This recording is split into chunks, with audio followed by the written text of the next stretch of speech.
6장 3절 등속 원운동 부분 같이 보겠습니다. 등속 원운동은 앞에서 4장 5절에서 한번 본 적이 있었는데 그때 이런 경우를 봤어요. 반지름이 r인 원 궤도를 돌고 있는 어떤 물체, 질량은 아직 그때는 안 가르쳐 줬었고 선속도가 v/ms로 일정한 운동을 계속해서 하고 있는 이런 운동, 이걸 등속 원운동이다 라고 한다 그랬습니다. 그럴 때 물체가 v/ms로 rm 반경의 원궤도를 도는 주기 t는 선속도 v로 원주 2πrm를 돌아야 되기 때문에 v분의 2πr 초다 라고 할 수 있고, 또는 이 물체가 돌아가는 걸 중앙에서 바라본 그 시선의 각도가 얼마나 빠르게 돌아가느냐 하는 것을 각속도다 라고 한다 그랬는데, 그 돌아가는 시선이 돌아가는 빠르기 각속도 오메가 값이 일정하다면 1초당 오메가 라디안씩 일정하게 돌아간다면 한 바퀴, 즉 2파이 라디안을 다 도는데 걸리는 시간이 주기 t이기 때문에 다시 오메가분의 2파이 초다 라고 주기 표현이 가능하다고 했습니다. 그래서 두 개 연결해 보면은 2파이 주어지면서 v는 r 오메가 미터 퍼 세크 하면서 돌고 있는 반지름과 각속도, 요거를 라디안 퍼 세크를 썼을 때 정확하게 떨어져요.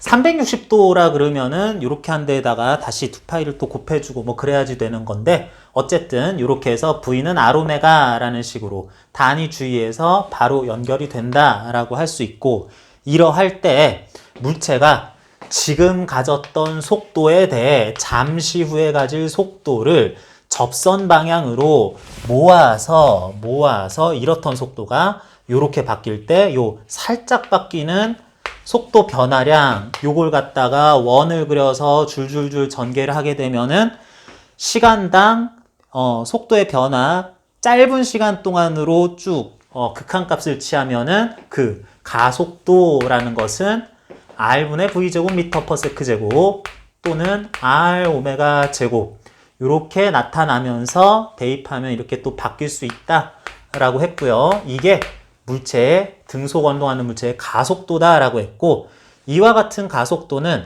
현재 돌고 있는 위치에 대해서 선속도 수직인 방향으로 가속도 벡터 방향이 나타날 것이기 때문에 어디서나 등속 원운동 할 때에는 그 움직이는 접선 방향의 수직 방향이다 라고 하면은 항상 쭉 따라가 보면 중심을 지날 것이라서 원궤도 운동을 하는 중간중간에 가속도는 항상 중심 방향으로 향할 수밖에 없다라고 그랬습니다. 그래서 이거를 구심 가속도다 라고 한다 그랬어요. 가속도인데 그것이 구한다, 향한다, 어디를 중심을 향한다 라고 해서 구심 가속도라고 나타난다고 했습니다. 자, 그래서 이렇게 v/m/s 선속도로 rm 반경의 원궤도를 계속 도는 동안에 구심 가속도는 r분의 v제곱 또는 r오메가 제곱 미터 퍼 세크 제곱으로 나오는데, 이런 가속도가 왜 생겼을까? 어떤 물체가 가속도를 가진다는 것은 물체에 힘이 가해지고 물체 자체의 질량으로 힘을 나누게 되면은 가속도 나온다라고 하는 것은 또 변함이 없어야 되다 보니까, 이런 가속도가 왜 나오나 했을 때 가속도 질량을 곱한 만큼 힘을 받기 때문이 아닐까라는 생각을 해봅니다.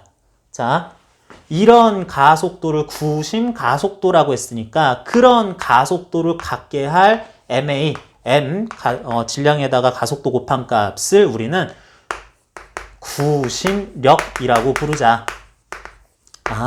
이게 왜 속도 v로 움직이면서 방향이 이렇게 살짝 바뀐 결과 원궤도 운동을 할 수 있었을까 하냐면, 그런 가속도 방향과 같은 방향으로 힘이 이렇게 가지 말고 좀 이렇게 좀 방향을 틀어 하면서 이렇게 방향을 바꿔주는 뭔가 외력이 작용했기 때문에 이와 같은 원궤도 운동이 가능했다라고 하고, 그런 방향을 틀어주는 힘 성분을 우리는 구심력이라고 하면서 Vm/s로 반지름 R만큼의 원궤도를 계속 돌고 있는 물체의 경우 구심력의 크기는 mR분의 V제곱 또는 mR 오메가제곱 뉴턴이다 라고 이제 해주면 되겠네요. 자, 그래서 나중에 가면은 요게 재밌는 게 mv제곱이 들어가 있기 때문에 요거 운동에너지의 2배죠. 2분의 1 mv제곱의 2배이기 때문에, 그래서 r분의 2배의 운동에너지 또한 2n분의 p제곱 이렇게 나타내는 걸로 계속 변형해서 쓰는 것도 있는데, 이거는 나중에 나올 거고, 구심력이란 물체가 구심 가속도를 갖게 하는 그 힘이다. 구심 가속도의 방향을 향하면서 그 가속도의 질량 m만 곱하면 된다라고 하겠습니다. 여기 구심력이라는 말이 나오는데, 원운동 얘기할 때 학생들이 또 헷갈리는 것 중에 하나가 원심력이라는 말이에요. 원심력이라는 말을 구심력과 함부로 혼동해서 쓰는 경우들이 있는데, 자, 문제를 푸는 사람 입장에서는 일단 이렇게 생각합니다. 원심력이라는 말은 존재하지 않는다 라고 생각하자. 이거는 틀린 용어다 라고 생각하자. 만약에 내가 어떤 문제를 풀다가 또는 설명하는 과정에서 원심력이라는 말을 쓰고 싶다 또는 썼다 라고 하면 그거는 생각을 잘못했다, 잘못 쓴 용어다, 내가 문제를 풀면서 원심력이라는 말을 쓸 일은 없다 라고 생각을 해버립시다. 자, 그것에 대한 설명도 필요한데, 이게 일상 용어하고 굉장히 헷갈리는 그런 측면이 있어서 학생들이 실제로 서술을 잘못하는 경우들이 있어요. 자, 무슨 얘기냐면, 힘에는 크게 3가지 정도로 그 부류를 나눌 수 있다고 해봅시다. 하나는 실제로 존재하는 힘이에요.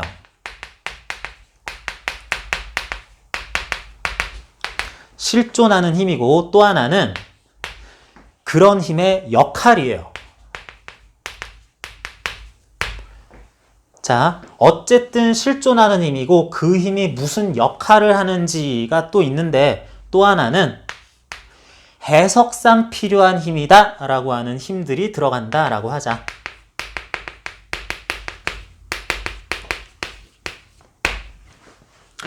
제가 한번 크게 이렇게 힘의 분류, 힘, 무슨 력 하는 말들을 크게 3분류로 나눠봤어요.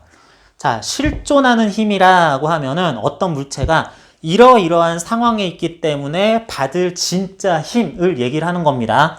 우리가 공부한 것 중에는 질량을 가지는 물체는 항상 또 다른 질량을 가지는 물체 혹은 주로 지구에 의해서 당겨지는 방향으로 어지간하면 존재할 중력, 나한테 팽팽한 줄이 달려있기 때문에 줄로부터 당겨지는 힘, 장력, 서로 면을 맞댄 물체 사이에 가지는 수직력, 수직항력, 그 면에서 비벼지기 때문에 또는 미끄러지지 않더라도 어느 정도는 발생할 마찰력, 탄성체와 붙어있기 때문에 작용할 탄성력, 대전돼 있기 때문에 작용하는 전기력, 자성을 띠기 때문에 나타나는 자기력 등등등, 이런 것들은 지금 얘가 이 상황이니까 저 물체로부터 이런 힘을 이런 방향, 이런 크기로 받고 있어야 된다라는 것이 확정적으로 또는 계산에 의해서 알아낼 수 있는 힘들입니다. 그럴 때 역할로 무슨 력을 나눈다는 것이 바로 여기서 얘기하고자 하는 구심력이에요. 자, 무슨 얘기냐? 그냥 쭉 봤더니 어떤 물체가 이렇게 돌고 있어. 돌고 있기 때문에 얘는 이런 속력, 이런 크기 고려했을 때 이런 방향으로 힘을 받아야 돼. 이런 방향으로 힘을 받아야 돼. 특정 힘을 이쪽 방향으로 계속 받으면 등가속도 운동하고 포물선 운동을 할 수도 있지만, 특히 원운동하고 있을 때는 원의 중심 방향으로, 얘 운동 방향이 자꾸 바뀌니까 특히 원운동할 때는 이러이러한 구심력을 받는다라고 해야지 되겠다. 그런 것이 역할로서의 힘입니다. 무슨 얘기냐? 어떤 물체가, 지구 같은 게 태양 주변에서 쭉 이렇게 지나갈 수도 있지만 태양 인력에 끌려서 가려고 하는데 얘가 땡겨서 방향을 이렇게 바꾸고 날아가려고 하는데 방향을 이렇게 바꾸고 하면서 태양 주위를 지구가 돌고 있을 수 있어요. 그럴 때 실제로 지구는 태양에 의해서 인력, 중력, 만유인력을 받지만 그 결과 물체, 태양 주위를 지구가 돌고 있다, 원운동하고 있다라고 한다면 얘는 내가 받고 있는 중력이 구신력 역할을 한다라고 해야 되겠다. 태양이 있습니다. 지나가던 어떤 운석이나 해성이 있어요. 운석이 쭉 가는데 태양을 향해서 쭉 가네요. 그러다 보니까 태양이 얘를 또 당겨요. 그래서 쭉 가요. 또 가까이 가니까 또 당기는 더 크게 당겨. 그래서 더 빠르게 가요. 점점 빠르게 태양에 가까이 가다가 꽝 충돌하거나 그래서 소멸되는 과정에서는 이런 운석은 원운동을 하고 있는 건 아니었었기 때문에 태양에 의해서 만유인력을 받는데 그 만유인력, 중력의 역할이 구심력은 아니고 그냥 가속시키는 역할을 한다라고 하자. 지표면 근처에서 물체를 비스듬히 던지면 포물선 운동을 해요. 포물체로서 포물선 운동을 하는데 이럴 때 땅바닥은 이 물체에게 중력을 가하는데 그 중력은 물체를 포물선 운동을 하게 한다. 끝! 뭐 그렇게만 얘기하지 이게 지금 구심력으로서 역할하고 있다라고는 하진 않는다고. 지구가 달에 대해서도 지표면의 물체가 아니라 멀리 떨어진 물체인 달에 대해서도 중력을 가하는데 이때 달이 지구 근처를 동글동글하게 이렇게 돌고 있으면 이때 지구가 달에게 가하는 중력, 만유인력은 이때는 구심력 역할을 한다라고 하자. 물체를 내가 줄을 묶어서 뱅글뱅글 돌리고 있다라고 했을 때 그럴 때 물체에 줄이 없었으면 내가 얘를 내 근처에 묶어놓지 못하니까 뿅 날아가게 할 텐데 이 물체가 줄에 묶여서 계속 돌게 하면은 그러면 나는 이 물체를 분석할 때 중력 받고 공기저항 받겠지만 장력이 이걸 끌어당겨서 방향을 내 근처에서 원운동하는 방향으로 속도의 방향을 바꿔주는 역할을 한다면 물체에 대해서는 장력이 실제로 가해지는 힘, 그 힘이 구심력 역할을 하고 있다. 이런 식으로 어떤 힘들이 현재 작용할 거냐는 계속해서 문제 풀던 방식 그대로 따라가면 되는 거고 그게 지금은 구심력으로서 역할한다 라고 하면은 그 힘이 구심력 조건 크기에 맞는 크기와 방향을 다 가져야 될 것이다 라고 아마 이런 방향 이런 크기였어야 되는 거야 라고 문제 풀 때 원운동하는 반지름과 속도를 이용해서 또한 구해줄 수 있다라고 하자는 겁니다. 문제를 계속 풀어봐야지 이것에 대한 의미도 알 수 있을 텐데 일단은 힘, 력자 들어가는 것 중에 세 번째 부류 해석상 필요한 이라는 거 요거는 말하자면 관성력을 얘기하는 거예요. 관성력 요거는 간단하게만 얘기하겠습니다. 어떤 물체는 내가 관찰한 결과 이게 이런 힘을 받았어야 R자인 F뉴턴을 받았어야 M분의 F 해가지고 그런 가속도를 가져야 될 텐데 관찰해보니 가속도가 이런 걸 보니까 가속도가 2m/s 제곱인 10kg짜리 물체를 내가 봤더니 얘는 20N 받나 보네 라고 당연히 그래야 된다고 생각을 했어요. 물체가 가속도가 이런 식으로 나와야 된다면 뉴턴 역학에서는 얘가 이런 힘을 받는 게 R자 힘으로 나와야 돼 라고 했는데 주변에 살펴보니 실질적인 힘이 그런 게 없어.